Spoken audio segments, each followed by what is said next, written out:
Perkenalkan, Dwayne The Rock Johnson. Hanya dengan melihatnya saja, Anda tahu kalau dia bukan orang yang mengalami obesitas. Namun, apabila kita menghitung Body Mass Index atau BMI-nya, The Rock tergolong obese. Aneh bukan?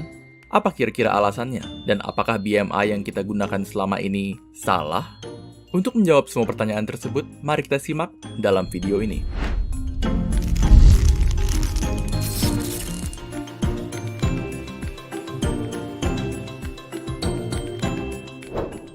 Untuk mengetahui mengapa BMI bermasalah, ada pentingnya kita mendalami sejarah dari penciptaan BMI terlebih dahulu.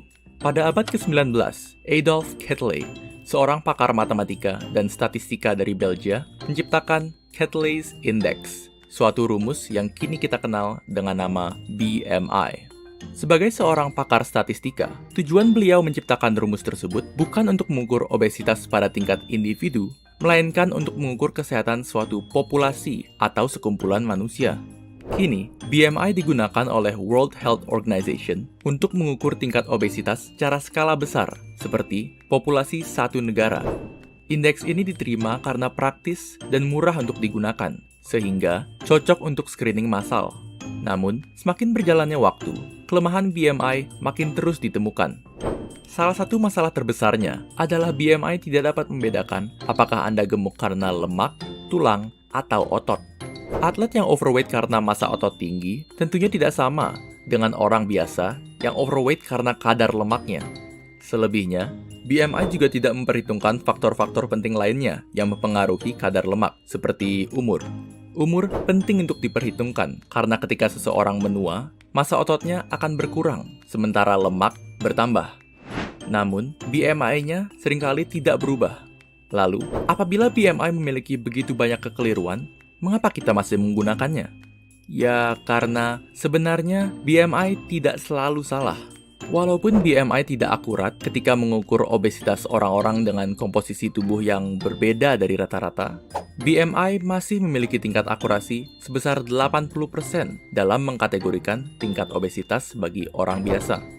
Dan meskipun ada cara yang lebih akurat untuk mengukur kadar lemak, seperti scan MRI dan pengukuran berat badan di bawah air, kedua metode tersebut masih terlalu susah dan atau terlalu mahal untuk digunakan oleh semua orang. Lalu, apa yang dapat Anda lakukan untuk mengukur kadar lemak dalam tubuh tanpa mengeluarkan banyak uang? Ada dua alternatif BMI yang dapat Anda gunakan dengan mudah dari rumah, yaitu pertama, menggunakan alat body fat calipers, dan kedua, dengan menggunakan pita pengukur untuk mengukur perbandingan lingkar pinggang dengan tinggi badan. Kedua metode ini lebih mudah, murah, dan relatif lebih akurat dibandingkan dengan BMI. Pada akhirnya, BMI sejak dulu memang dimaksudkan untuk memberi gambaran kasar terhadap tingkat kesehatan suatu populasi, bukan seorang individu. Dan walaupun BMI tidak sepenuhnya salah, ada baiknya kamu menggunakan metode pemeriksaan lain sebelum kamu panik.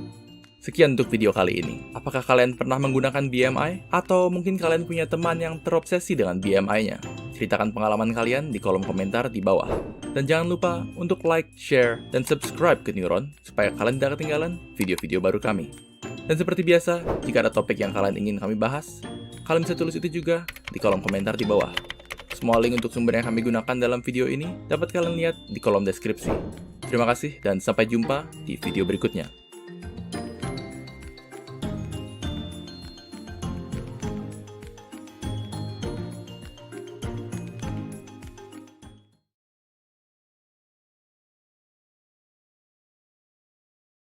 Coba bayangkan, bagaimana kira-kira menurut kalian tampaknya dunia bagi orang yang buta warna? Kebanyakan dari kalian mungkin akan membayangkan sesuatu yang seperti ini. Dan itu tidak sepenuhnya benar. Bagi beberapa orang buta warna, dunia terlihat lebih mirip seperti ini. Tapi, apa sebenarnya yang menyebabkan buta warna? Dan apakah ada cara untuk menyembuhkannya? Untuk menjawab semua pertanyaan tersebut, mari kita simak dalam video ini.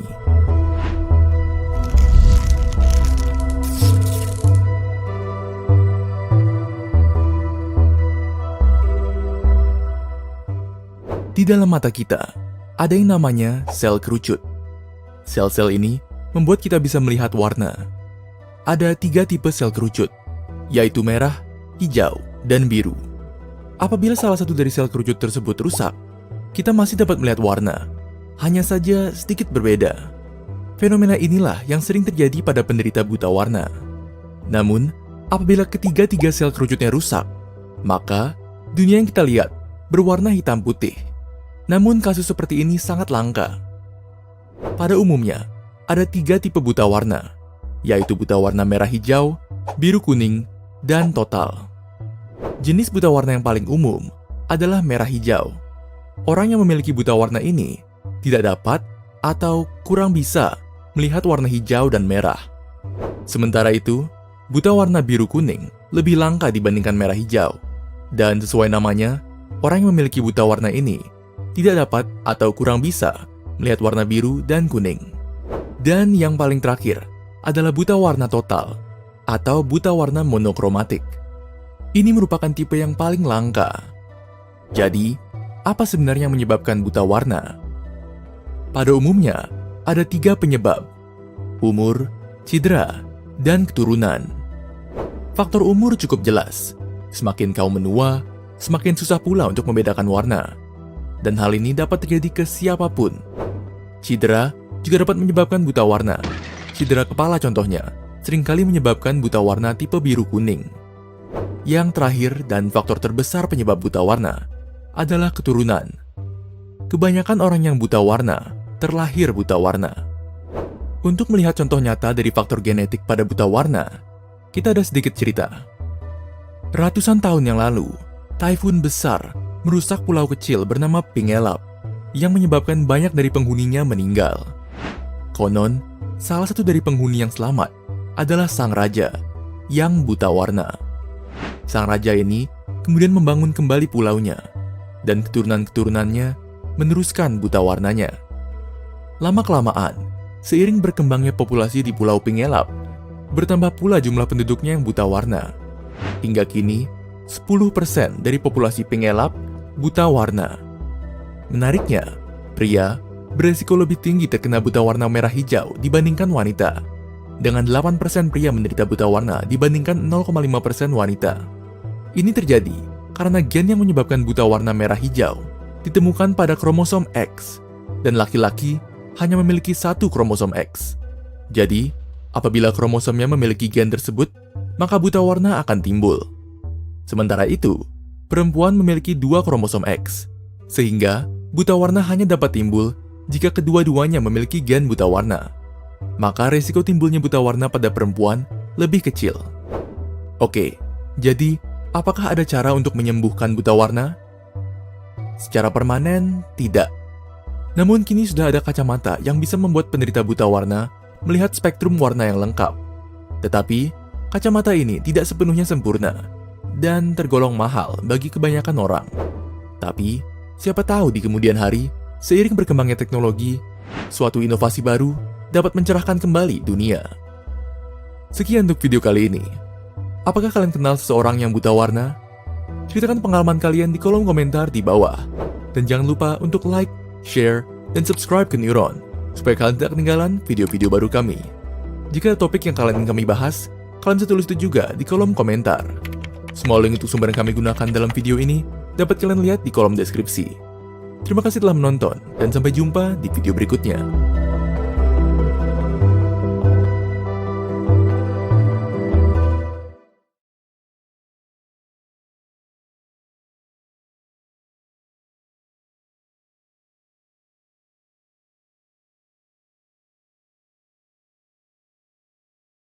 Apabila kalian sedang menjalani atau sudah lulus SMA, tentunya kalian pernah disosialisasikan mengenai bahayanya penyakit menular seksual atau PMS, yang ujung-ujungnya hanya memperingati kalian untuk jangan pernah melakukan hubungan seksual atau kalian bisa mati.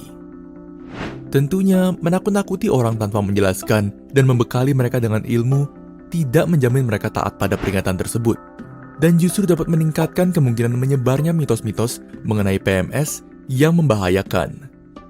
Dengan demikian, dalam video ini, kami mengumpulkan 5 mitos seputar penyakit menular seksual dan kami akan jelaskan kepada kalian mengapa mereka semua salah.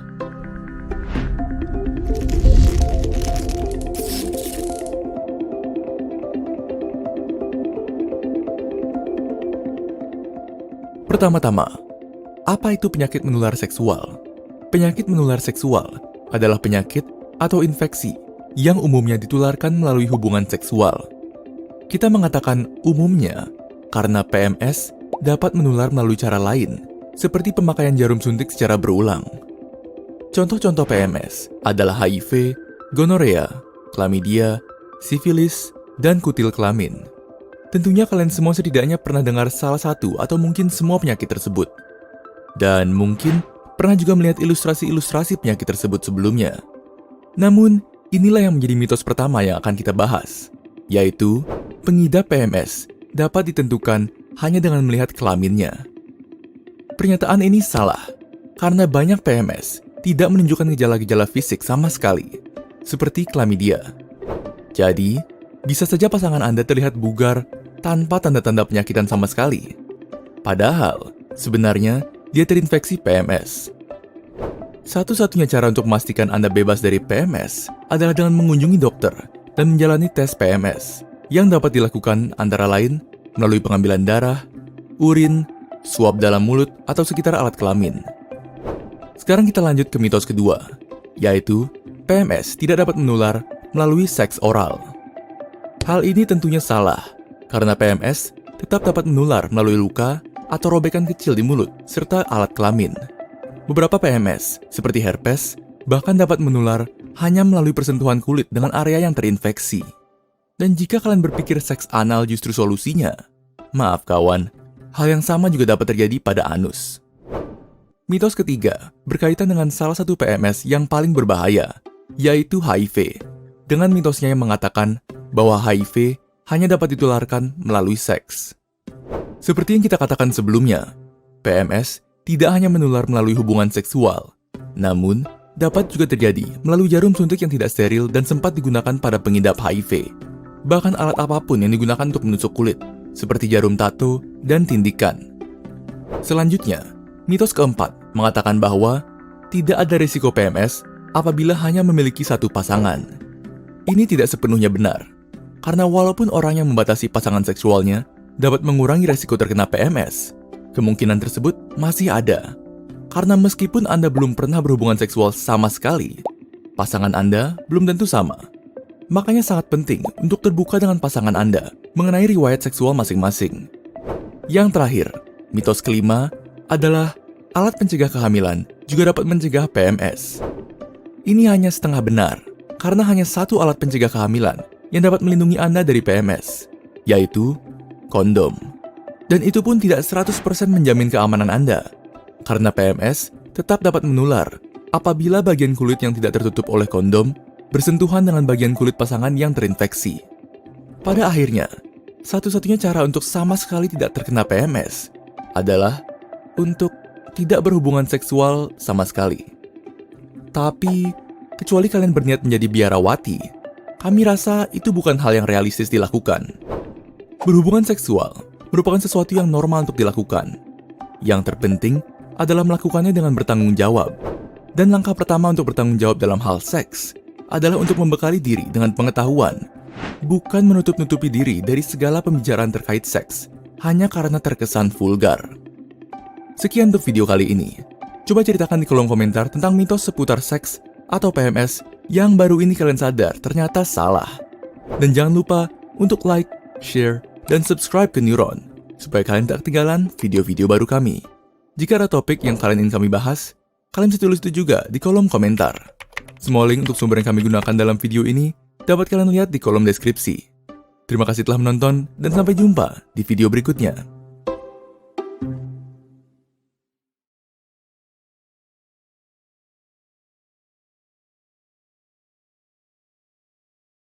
Kanker. Setiap tahun, penyakit ini membunuh sekitar 500 hingga 600 ribu orang di seluruh dunia. Kanker sering kita jumpai di dunia modern ini. Kita semua pasti pernah kenal setidaknya satu orang yang menderita kanker. Namun, tipe kankernya selalu berbeda-beda. Bisa saja kanker payudara, kanker kulit, kanker paru-paru, dan lain-lain.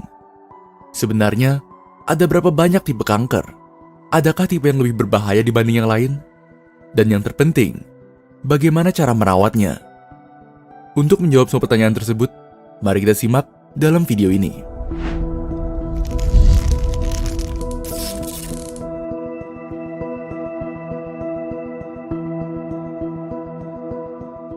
Kanker, pada dasarnya, adalah penyakit yang disebabkan oleh pertumbuhan sel abnormal yang tidak terkendali.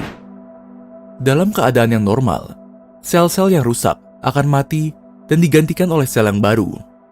Dengan kanker, yang terjadi adalah sel-sel tersebut tetap bertumbuh dan tetap menghasilkan lebih banyak sel, sehingga mengerumuni sel-sel normal dan merusak fungsi tubuh. Kanker merupakan penyakit yang kompleks, sehingga terdapat berbagai macam penyebab untuk tipe kanker tertentu. Penyebab tersebut dapat berupa keturunan, karsinogen, faktor lingkungan, atau bahkan kadang-kadang tidak ada penyebab yang jelas. Pada dasarnya, terdapat 5 tipe kanker, yaitu karsinoma, sarkoma, melanoma, limfoma, dan leukemia. Karsinoma adalah kanker yang paling umum dan terjadi di jaringan kulit atau jaringan penyusun dinding organ.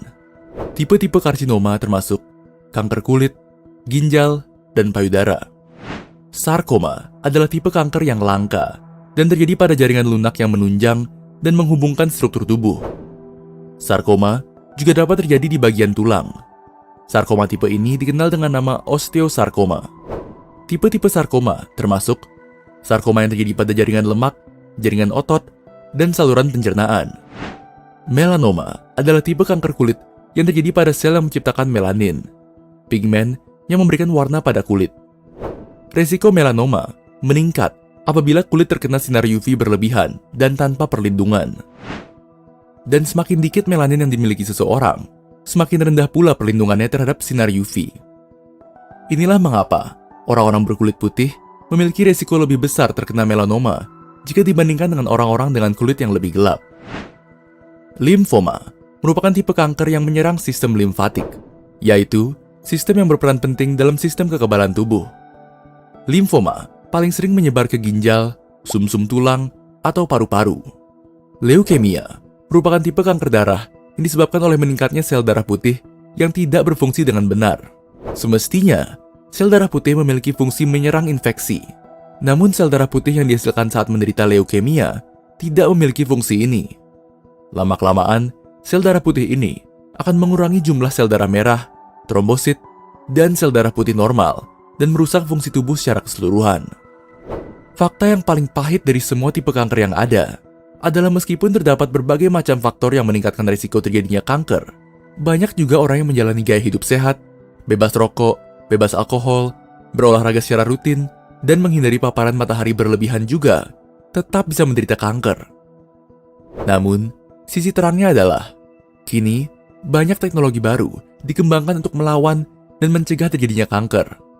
Setiap tahun, jumlah penyintas kanker meningkat, sementara tingkat kematian menurun. Masih banyak yang harus dilakukan dalam perjuangan melawan kanker. Namun sedikit demi sedikit, bisa saja di masa depan, kita dapat menyembuhkan kanker semudah kita menyembuhkan pilek. Sekian untuk video kali ini. Apa menurut kalian teknologi yang dapat membawa perubahan terbesar terhadap perawatan kanker? Tulis opini kalian di kolom komentar di bawah. Dan jangan lupa untuk like, share, dan subscribe ke Neuron, supaya kalian tidak ketinggalan video-video baru kami. Jika ada topik yang kalian ingin kami bahas, kalian bisa tulis itu juga di kolom komentar. Semua link untuk sumber yang kami gunakan dalam video ini dapat kalian lihat di kolom deskripsi. Terima kasih telah menonton, dan sampai jumpa di video berikutnya.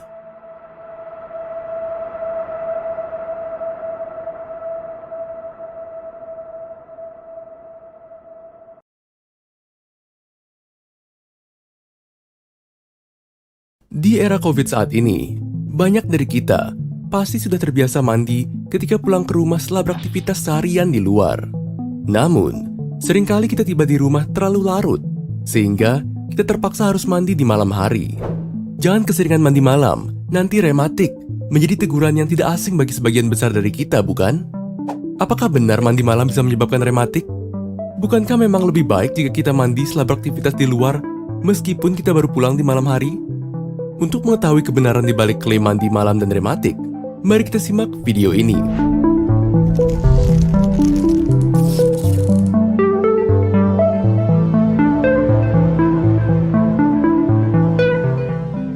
Rematik secara medis dikenal dengan nama rheumatoid arthritis. Penyakit ini adalah kondisi peradangan pada sendi yang menimbulkan rasa nyeri dan kekakuan pada sendi yang terkena. Penyakit ini dapat mengenai semua orang, baik laki-laki, perempuan, tua maupun muda. Jadi, rematik tidak hanya terjadi pada orang tua, namun bisa juga terjadi pada remaja dan disebut juvenile idiopathic arthritis, yang mungkin akan kita bahas di lain waktu. Normalnya, sistem imun tubuh hanya menyerang bakteri atau virus atau jamur yang menyerang tubuh serta sel tubuh yang terinfeksi. Namun, pada kondisi autoimun, sistem imun malah menyerang sel tubuh yang sehat dan tidak terinfeksi, sehingga menimbulkan inflamasi atau peradangan pada daerah yang diserang oleh sistem imun. Pada rematik, sel yang diserang oleh sistem imun adalah sendi dan jaringan di sekitarnya yang menimbulkan rasa sakit dan kekakuan akibat peradangan yang terjadi. Rematik paling sering mempengaruhi sendi tangan, pergelangan tangan, dan lutut. Lalu, mengapa seseorang dapat terkena rematik? Penyebab sistem imun menyerang sendi dan menyebabkan rematik sebenarnya masih belum diketahui secara pasti.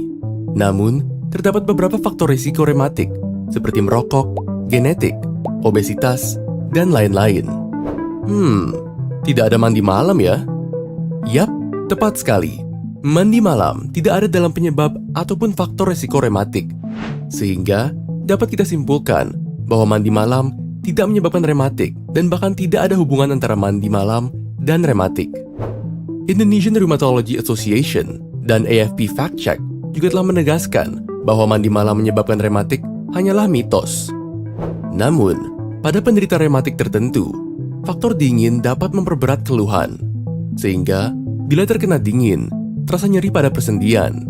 Hal ini dapat dijelaskan dengan terganggunya aliran cairan dalam sendi, sehingga sendi menyusut dan tekanannya meningkat, sehingga sendi menjadi lebih sakit dan kaku. Faktanya, mandi malam memiliki banyak manfaat. Selain memastikan tubuh kita bersih, mandi juga membantu menyesuaikan suhu tubuh. Penyesuaian ini membantu otak kita memahami bahwa sudah waktunya untuk tidur. Hal ini yang membuat kita lebih mudah untuk tertidur. Jadi, kamu gak perlu lagi khawatir ketika mandi di malam hari ya. Mandi malam tidak menyebabkan rematik, dan justru sebaliknya memiliki banyak manfaat. Sekian video kali ini. Apakah ada mitos-mitos kesehatan lain yang ingin kalian bongkar kebenarannya? Tulis jawaban kalian di kolom komentar di bawah. Dan jangan lupa untuk like, share, dan subscribe ke Neuron, supaya kalian tidak ketinggalan video-video baru kami. Jika ada topik yang kalian ingin kami bahas, kalian bisa tulis itu juga di kolom komentar. Semua sumber yang kami gunakan dalam video ini dapat kalian lihat di kolom deskripsi. Terima kasih telah menonton, dan sampai jumpa di video berikutnya.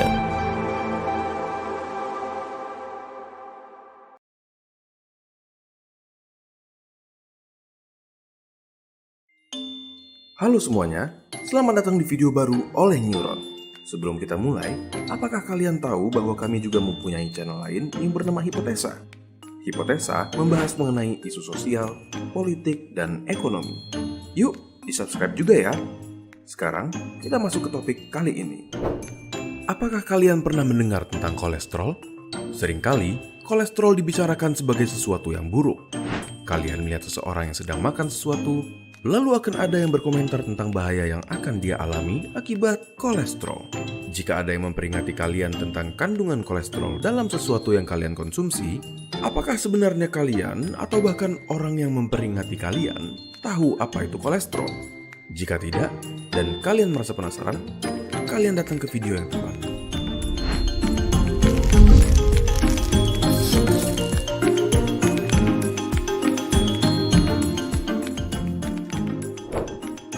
Coba kita mulai dengan membahas apa sebenarnya yang dimaksud dengan kolesterol. Zat yang ditemukan di seluruh tubuh kita ini sebenarnya berperan penting terhadap hormon dan vitamin. Seperti kita membutuhkan kolesterol untuk menghasilkan vitamin D dari sinar matahari. Namun, jika terkumpul terlalu banyak, akan berbahaya bagi kesehatan kita. Bagaimana bisa terlalu banyak? Karena selain dihasilkan sendiri oleh tubuh kita, kolesterol juga dapat ditemukan di makanan seperti kuning telur, keju, dan lain-lainnya. Ada dua tipe kolesterol di tubuh kita yang dibawa oleh protein yang berbeda-beda yang dinamakan lipoprotein, yaitu HDL atau High Density Lipoprotein yang selalu disebut sebagai kolesterol baik, dan LDL atau Low Density Lipoproteins yang disebut jahat. HDL disebut baik karena lipoprotein tersebut sebenarnya membawa kolesterol ke liver untuk dibuang dari tubuh.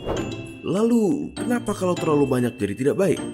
Di saat terlalu banyak jumlahnya yang berkeliaran di darah, kolesterol dapat menempel ke zat lain dan membentuk suatu plak atau lempengan. Plak ini sangat berbahaya karena zat lain yang berkeliaran pun akan terus menempel dan jadi semakin besar. Saat plak ini menempel ke dinding di arteri misalnya, terutama arteri yang penting seperti arteri koroner maupun arteri di otak, aliran darah akan terganggu, begitupun dengan oksigen yang menuju ke organ-organ vital seperti jantung dan otak. Lalu, apa yang akan kalian alami? Nyeri dada, serangan jantung, atau bahkan stroke. Cukup buruk, bukan? Terkumpulnya kolesterol bukan hanya melalui makanan, namun bisa melalui kurangnya berolahraga, merokok, dan berbagai macam kondisi maupun kebiasaan lainnya. Lalu, bagaimana kita bisa menghindarinya? Dengan berolahraga, mengatur pola makan dengan memakan buah dan sayur, serta mengurangi makanan berlemak, dan mencoba mengurangi rokok jika kalian merokok. Akan lebih baik lagi jika kalian rutin memeriksa lipid profile kalian dengan melakukan pemeriksaan darah di laboratorium rumah sakit. Sebagai patokan, ini adalah nilai-nilai normal dari kolesterol. Kalian bisa catat sebagai referensi di saat kalian benar-benar pergi ke rumah sakit untuk memeriksa. Namun, kalian perlu tahu bahwa ini adalah satu dari beberapa referensi yang digunakan. Dan beberapa rumah sakit maupun laboratorium bisa saja menggunakan referensi yang berbeda. Bagaimana? Apakah kalian akan mulai menjaga tubuh kalian dari sisi berbahayanya kolesterol? Bagikan video ini ke teman kalian agar mereka juga dapat berhati-hati. Jangan lupa subscribe untuk mendukung keberlangsungan channel ini. Jika ada topik yang kalian ingin kami bahas, kalian bisa tulis di kolom komentar untuk kami lihat. Terima kasih dan sampai ketemu di video berikutnya.